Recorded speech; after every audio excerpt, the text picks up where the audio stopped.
Wakil Ketua Komisi 10 DPR RI Dapil 9 Jateng Dr.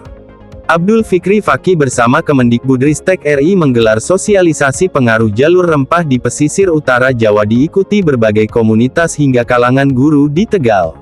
Kegiatan itu berlangsung di Hotel Premier Kota Tegal, Kamis tanggal 10 Oktober tahun 2024. Dalam kesempatan itu, Fikri Fakih mengatakan bahwa sosialisasi ini menjadi momentum penting untuk menggali potensi dan Tegal ini merupakan jalur rempah.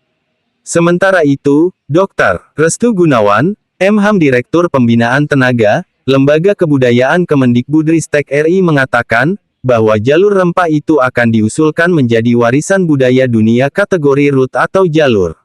Untuk mencapai itu, tentunya masyarakat harus aware atau paham. Maka itu kita datang ke daerah-daerah memberikan pemahaman melalui seminar atau sosialisasi. Tetap di channel YouTube Family Tegal. Karena ternyata rempah ini komoditi yang sangat dibutuhkan oleh masyarakat dunia maksudnya. Dan tidak semua negara memproduksi. Jadi yang produksi yang paling besar kan Brazil, India, Cina, Indonesia termasuk Asia Tenggara ini Indonesia termasuk. Nah, kita ini dijajah juga karena itu, karena jalur rempah yang menuju ke Eropa ditutup oleh kekhalifahan Islam. Kemudian akhirnya ada Vasco da Gama, ada apa, tapi ada Ibnu Battuta juga ke sini dan sebagainya. Nah, yang mungkin disampaikan di sini kenapa kaitannya dengan kebudayaan, Undang-Undang 5 tahun 2017 bahwa kita ini kenapa didatangi orang dari Eropa dan sebagainya itu karena rempah. Dan nampaknya ke depan itu tidak begitu saja kemudian kita meninggalkan atau melestarikan atau apa enggak, tapi ada inovasi dan sebagainya karena ini rempah ini ternyata mempengaruhi tradisi, budaya, rasa, karsa dan sebagainya. Nah, kita akan tahu bahwa kita ini menjadi orang yang kuat, bangsa yang kuat ketika kita tahu bahwa kita punya jalur rempah. Dan kebetulan utara Jawa ini yang disebut adalah dari Gresik, Lamongan, Tuban, Pati, Demak, kemudian Cirebon. Nah, di tengah antara Demak dan Cirebon itu ada Tegal. Tegal ini disebut. Berarti memang ada sumber-sumber rempah di sini. Ini sejak zaman Belanda loh, sejak zaman Belanda.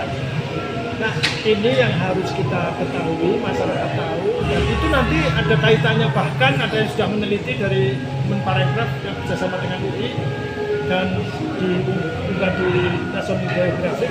Ternyata mempengaruhi motif batik. Jadi ada motif salem, plastik, sampai salem itu motif batik. Kemudian ada mempengaruhi motif ini gedung-gedung dan sebagainya. Jadi berangkat dari rempah, tetapi pengaruhi motif batik, mempengaruhi gedung dan sebagainya. Inilah yang kita perlu tahu. Jalur rempah ini adalah jalur budaya, dan kalau kita ingin membangkitkan atau semangatnya adalah kemajuan kebudayaan, inovasi, tidak hanya konservasi kebudayaan, maka kita harus tahu jalurnya apa yang harus kita lakukan untuk mengembangkan, melestarikan dan sebagainya. Itu akan diusulkan sebagai warisan budaya dunia kategori road atau jalur. Jadi, untuk mencapai itu tentu kan masyarakat harus aware nih, harus paham nih. Maka kami datang ke daerah-daerah untuk semacam seminar, sosialisasi, macam-macam hal dilakukan untuk masyarakat. Oh, apa sih jalur rempah itu kira-kira kan gitu. Jadi itu yang pertama. Yang kedua, kenapa Tegal gitu ya? Tegal itu adalah sebenarnya mempunyai pelabuhan yang cukup. Pantai Utara Jawa ini kan pelabuhannya cukup strategis semua. Dari era abad 1, abad 2, abad 3, bahkan pra-Islam itu sudah terkenal. Nah, Tegal sebenarnya pelabuhan cukup penting karena komoditas dari selatan itu kan di sini sebelum dibawa ke, kalau dari sini kan dibawanya kemudian kalau ke jalur barat kemudian kan ke Malaka nanti menaik ke India, kemudian nanti ke Eropa gitu. Jadi abad-abad awal itu rempah-rempah itu sudah sampai di Eropa, di Timur Tengah dan sebagainya. Nah, ini juga upaya kita ketiga adalah untuk mendorong anak-anak kita supaya punya kebanggaan terhadap kita gitu.